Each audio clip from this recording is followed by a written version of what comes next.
Waalaikumsalam warahmatullahi wabarakatuh. Apa kabar ibu-ibu? Baik. Berapa tuh umurnya anaknya? 3 tahun. Oh, 3 tahun. Belum sekolah berarti bu ya? Belum. Masih balita. Ya. Nah, Ibu Maimunah, oh ini sudah lansia. Ini Ibu Siti ada anak sekolah kan? Ada. Ibu Juwairia? Ada. Nah, alhamdulillah. Di mana suaminya di rumah sehat? Sehat. Alhamdulillah. Ibu apa kerjanya di rumah sehari-hari? Oh, aku ini pedagang. Oh, pedagang. Pedagang keliling, sayur, ikan. Itu penghasilan sehari berapa itu Bu biasanya? Oh, nggak tentu itu, Pak. Oh, aduh, ya. Setiap hari itu Bu ya? Enggak. Enggak setiap hari berarti. Enggak. Berarti itu dapat itu bahannya dari pasar Bu ya? Kadang-kadang dari pasar, kadang-kadang dari dusun. Kalau Ibu Juwairiyah pekerjaannya? Apa namanya tuh? Kalau uji kita di sini apa namanya? Mantang karet. Mantang karet. Mantang karet. Mantang karet. Itu bahasa Palembangnya mantang karet. Ibu ini, Ibu Siti sudah lansia, tidak ada lagi kerjaan. Ini masih balita anaknya. Ini suaminya Ibu kerjaan di rumah apa Bu? Mantang karet. Oh, mantan karet juga. Ya, ya. Alhamdulillah. Ya baiklah. Hari ini pertemuan kita pada hari ini adalah tentang penyandang disabilitas berat di masyarakat. Sebelumnya kita telah belajar masalah mengenai penyandang disabilitas. Ibu-ibu masih ingat tentang disabilitas itu apa? Oh, gimana? Masih ingat? Lupa. Nah, jadi saya jelaskan lagi. Jadi penyandang disabilitas itu adalah orang yang ada keterbatasan, Bu. Keterbatasan dalam hidupnya. Seperti contoh, dia semenjak lahir dia kekurangan. Tapi bukan orang istilahnya orang gila, bukan. Dia cacat berat, cacat berat. Nah, disebutkan. Nah, disabilitas berat. Ada disabilitas ringan. Dia misalkan disabilitas ringan itu dia orangnya bisa masih beraktivitas, tapi dia masih terkategori disabilitas ringan. Tapi kalau berat dia semuanya harus kita tolong, seperti makan disuapi, minum kita kasih minum, pakaian kita pakaikan. Nah, itu namanya penyandang disabilitas berat. Ngerti ibu-ibu? Ngerti. Nah, hari ini kita akan belajar bagaimana pelayanan disabilitas berat di masyarakat. Apakah disabilitas berat di masyarakat itu apa namanya harus disisihkan atau harus diistimewakan? Nah, hari ini kita akan belajar. Nah, pertama-tama kita akan membentuk kelompok. Kemarin kita sudah bentuk kelompok ya? Iya. Nah, kelompok ada 4 kelompok kan? Iya. Ada kelompok sayur, ada kelompok nangka, ada kelompok ubi, ada kelompok nanas. Nah, itu Bapak kemana istrinya Pak?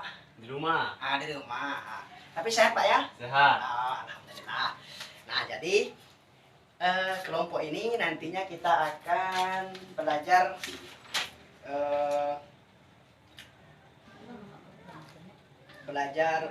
peta peduli disabilitas. Nanti saya akan lihatkan peta peduli disabilitas. Sebentar.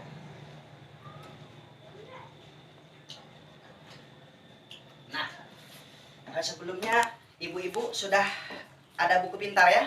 Ada. Nah, sudah pegang buku pintar, buku pintarnya dibuka, buka halaman 10, sampai 12. Nah, buka ya? Ya. Buka Bu ya? Ya. Buka halaman 10 sampai 12. Nah, nanti kita akan belajar sama-sama di sana. Sebentar Bu ya, saya buka itu dulu.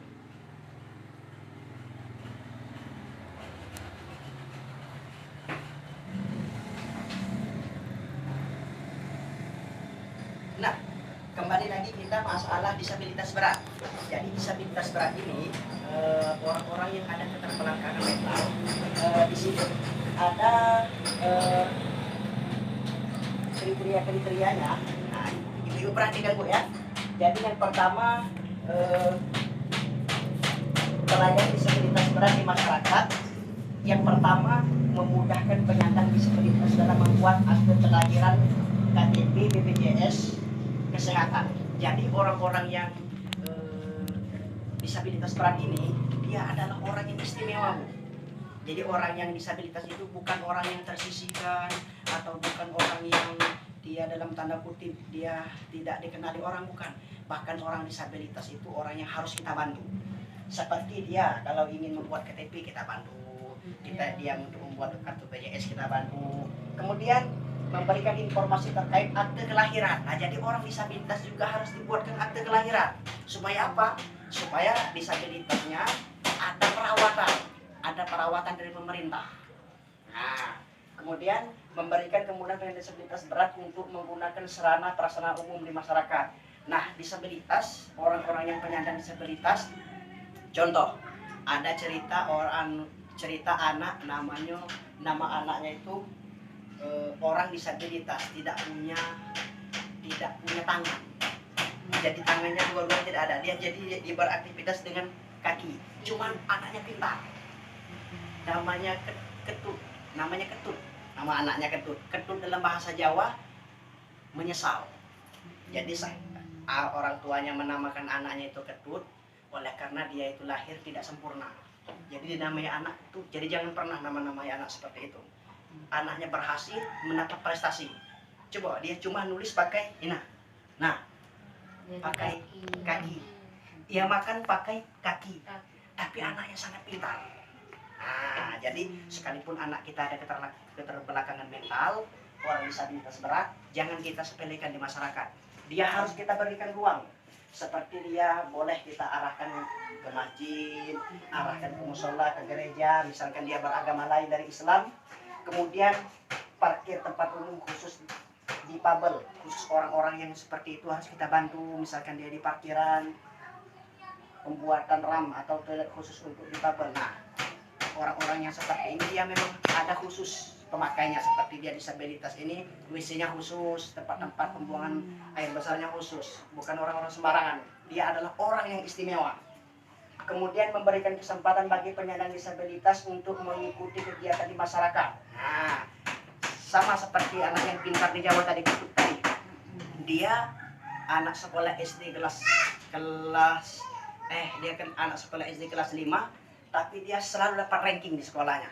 Kedut tadi. Nah, dia mendapat penghargaan, mendapat hadiah dari sekolah, dan dia mengharumkan nama sekolahnya. Kemudian memberikan informasi jika terdapat keluarga dan penyandang disabilitas memerlukan informasi rujukan ke dinas sosial, lembaga masyarakat atau puskesmas. Nah, kira-kira ibu-ibu di sini, seandainya kita di masyarakat kita ada orang yang disabilitas, orang yang cacat berat tadi, biasanya kalau dia ada misalkan sakit, kemana dulu kita lapor? Apa ke Kades, apa ke RT RW, atau ke Kadus, atau ke Lurah, atau ke pendamping PKH-nya? Kemana ibu kira-kira? Ke Kades. Ke Kades. Nah, jadi dia berjenjang, Bu, ya. Dari Kades dia mendapatkan surat. Nah, mendapatkan surat dia sakit, rekomendasi.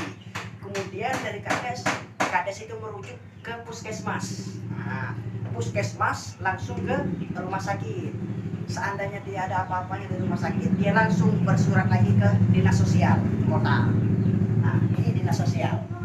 Nah, dinas sosial ini fungsinya adalah untuk menampung orang-orang yang penyandang disabilitas berat. Dinas sosial. Bagaimana ibu bisa dipahami tentang disabilitas berat ini? Paham. Kemudian di pilchat ini ibu lihat di sini, pilchat ini bisa 8 pesan kunci. Penyandang disabilitas merupakan bentuk keragaman manusia. Jadi kita manusia ini, Bu, tidak semuanya kita manusia sempurna. Kita manusia ini ada yang dilahirkan barangkali dia sempurna dengan tidak cacat tadi. Oh, kan upahnya. Kemudian penyandang disabilitas Kan juga warga upahnya. negara yang Dikasih. Nah, Dari jadi jana duit. orang-orang disabilitas ini adalah orang yang harus dipenuhi juga kebutuhannya. Ini anak ibu ini. Iya. Nah, ya, duduk. Nah, duduk. Duduk. Nah, Nah, ini belum sekolah nah ibu ini? Belum. Ini anak ibu juga? Iya. Ya. Kemudian yang ketiga, penyandang disabilitas tidak boleh didiskriminasi. Jadi mentang-mentang dia disabilitas tidak boleh diremehkan. Hus, kamu patah kaki, kamu kencot misalkan kan. Nah itu tidak boleh. Orang-orang disabilitas itu adalah orang yang istimewa, orang yang tidak boleh kita kucilkan. Harus kita banggakan, harus kita sanjung. Itu orang-orang yang disabilitas berat. Bagaimana dengan pelajaran kita ini? Ibu-ibu ada yang ingin ditanyakan? Ibu Siti, Ibu Maya, tidak ada lagi. Ibu Juwaria, Ibu ini tidak ada lagi Bu. Sudah mengerti Bu ya. Jadi pelajaran kita hari ini tentang pelayanan disabilitas berat di masyarakat. Itulah tadi. Jadi dia orang-orang yang istimewa dan tidak boleh kita kucilkan, tidak boleh kita diskriminasi. Dia harus kita istimewakan. Baik, kalau tidak ada lagi pertanyaan, pertemuan kita hari ini kita cukupkan dulu. Insya Allah bulan depan kita akan bertemu lagi di season selanjutnya. Mengerti Bu-Ibu? Ya, sudah kita tutup materi kita pada hari ini dengan sama-sama lapaskan lapas hamdalah. Alhamdulillahirabbil alamin. Wassalamualaikum warahmatullahi wabarakatuh.